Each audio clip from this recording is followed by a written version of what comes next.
Objectif, perte de poids. 6 mythes et réalités.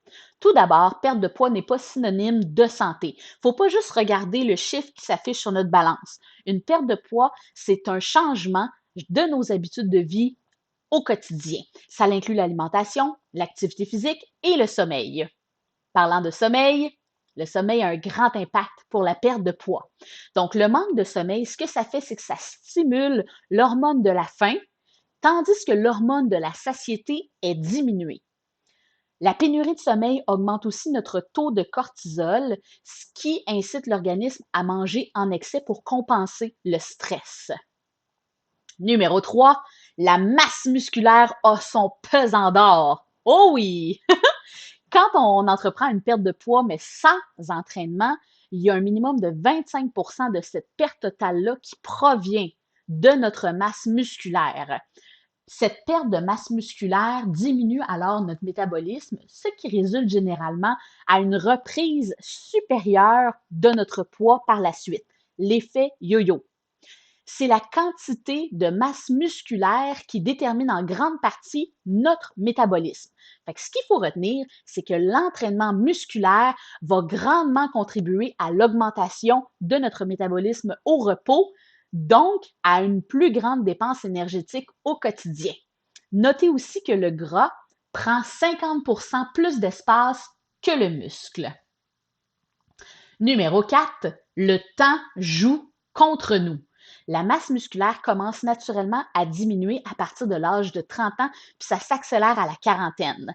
Plus on vieillit, plus notre métabolisme au repos diminue, notre corps change et même les hormones peuvent venir interférer.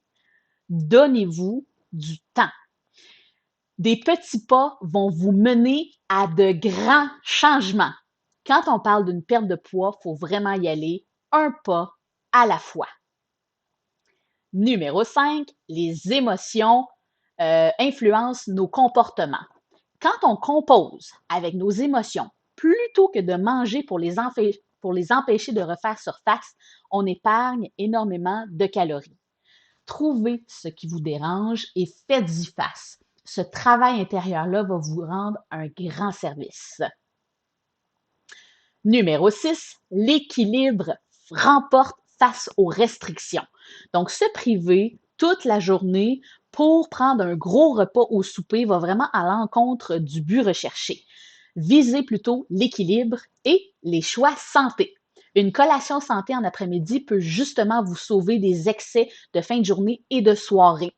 Certains aliments aussi sont plus nutritifs, donc ils vont vous aider à maintenir, à préserver votre masse musculaire qui favorise votre bon métabolisme.